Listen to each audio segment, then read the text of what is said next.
السلام عليكم ورحمة الله وبركاته. ازيكم عاملين ايه؟ يا رب تكونوا بخير. بما ان الجو ساقعة وعاوزين حاجة تدفينا، فأحلى حاجة بتدفي في الجو ده هي العدس. هعرفك ازاي تطلعيه بالجمال ده، وكمان هعمل معاه فلفل بطماطم، حاجة كده جميلة قوي جنب العدس. بس يا ريت لو اول مرة بتشوفيني ما تنسيش تعملي لايك وتشتركي في القناة وتفعلي الجرس عشان يوصلك مني كل جديد. يلا نشوف عملنا العدس ازاي. هجيب كده حلة على النار وهحط فيها حوالي 3 معالق كبار من الزيت، وهسيبهم يسخنوا جامد قوي. واول ما يسخنوا هنزل عليهم ببصلتين متوسطين متقطعين. هبدأ اشوح فيهم كده، انا عايزاهم ياخدوا تشويحة حلوة. هقلب بس تقلبتين كده. بعد كده هضيف حوالي 5 فصوص من الثوم وهشوحهم بقى مع بعض. التشويحة دي هي اللي بتدي طعم للعدس بعد التسوية.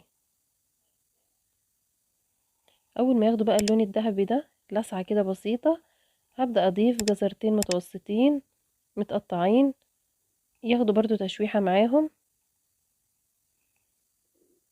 اللون الجميل ده.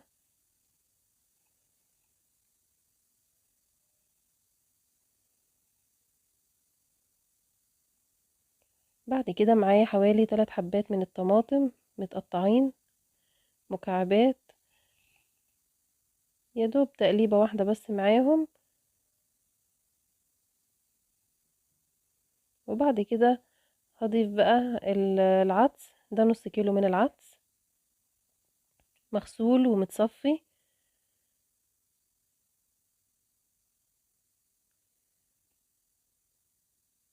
ومعايا مكعب من المرقة.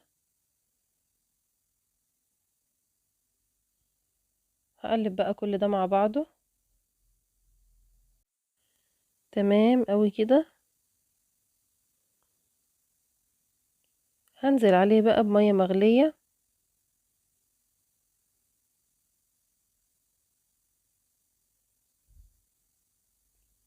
عشان تسرع معايا من عملية السوى.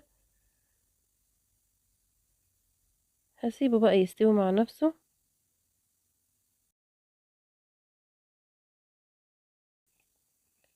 هنا عدى عليه حوالي ربع ساعة، ما بياخدش وقت خالص على النار.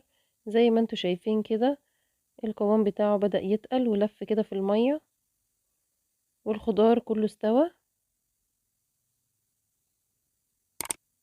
انا بختبر الجزر عشان الجزر هو اكتر حاجة قاسية في الخضروات دي، فهو مادام استوى خلاص. والعدس طبعا ما بياخدش اصلا وقت. هطفي بقى عليه النار وهسيبه يبرد خالص مع بعضه عشان ايه؟ اضربه في الخلاط. عشان اعمل فلفل بطماطم هجيب حلة كده احطها على النار، وهحط فيها حوالي 3 معالق من الزيت. واول ما يسخنوا هنزل عليهم. معايا هنا ده فلفل حامي وفلفل بارد. هبدأ اقلب فيه.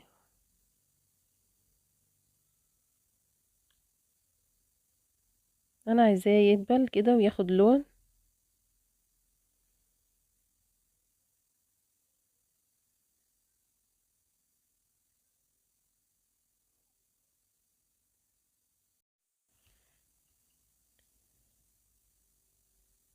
اول ما يدبل وياخد لون بقى بالشكل ده،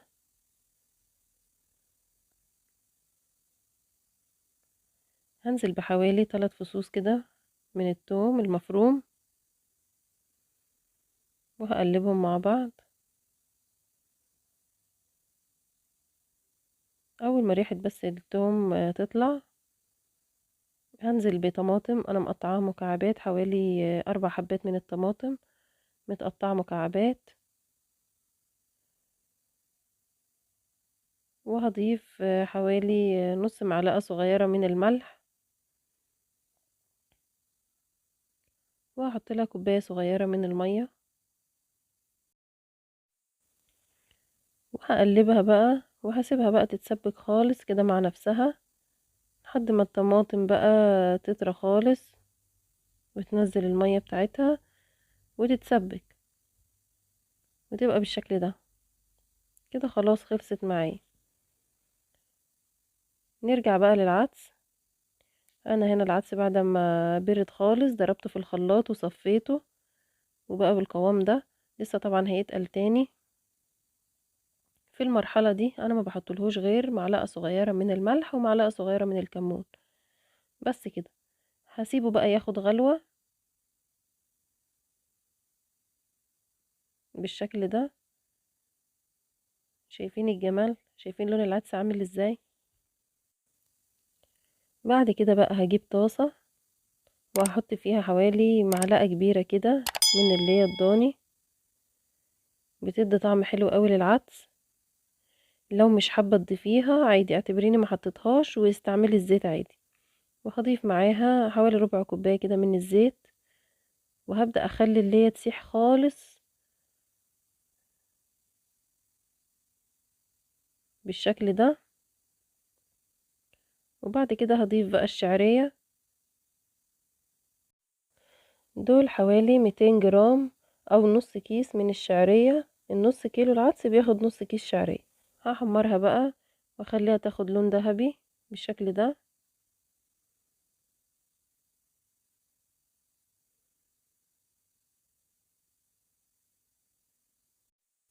تمام اوي كده، ما نحاولش نغمق عن كده.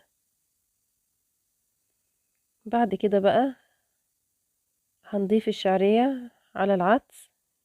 الله على الجمال، بسم الله ما شاء الله. غلوتين بقى على النار وخلاص، هطفي عليه واسيبه مع نفسه بقى. انا هنا غرفت العدس بقى. شايفين الجمال؟ شايفين قوام العدس عامل ازاي ولونه؟ جربوا طريقتي وان شاء الله هتعجبكم، مش هتغيرها ابدا. انا اول ما بطفي عليه بسيبه حوالي 10 دقايق بس الشعرية تستوي فيه وخلاص، على كده مش محتاجة منه حاجة تاني. وده الفلفل بطماطم، جربوه مع العدس، حاجة جميلة اوي هتعجبكم جدا، وما ينفعش العدس من غيره. لو عجبكم الفيديو ما تنسوش تعملوا لايك وتشتركوا في القناة وتفعلوا الجرس عشان يوصل لكم مني كل جديد. اشوفكم الفيديو الجاي بألف خير، مع السلامة.